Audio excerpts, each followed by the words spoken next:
పిల్లల పల్లకి తెలుగు నీతి కథలు. ఒక పావురం ఒక చెట్టు మీద గూడు కట్టుకొని దానిలో గుడ్లు పెట్టి వాటిని జాగ్రత్తగా చూసుకుంటూ ఉండేది.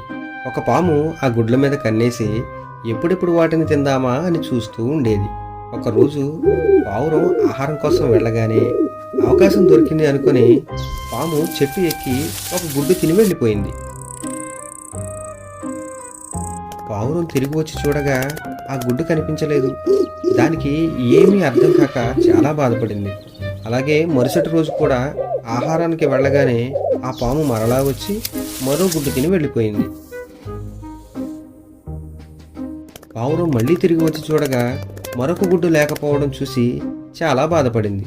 అసలు ఏమవుతుందో అని ఆలోచిస్తూ ఒక చోట నిలబడి బాధపడుతూ ఉండగా చీమలు అక్కడికి వచ్చాయి. ఏమైంది మిత్రమా? ఏమిటి అంత దిగులుగా ఉన్నావు? నా గుడ్డులోని గుడ్లు రోజుకొకటి మాయం అవుతున్నాయి. ఏం జరుగుతుందో అర్థం కావటం లేదు మిత్రమా. అవునా? సరే అయితే నువ్వు బాధపడకు, అసలు ఏం జరుగుతుందో గమనించి చూద్దాం అని అన్నది చీమ. మరుసటి రోజు మరలా ఆహారానికి వెళ్తున్నట్లుగా వెళ్ళి ఒక కొమ్మ చోటన నిలబడి ఏం జరుగుతుందో చూద్దాం అనుకున్నాయి.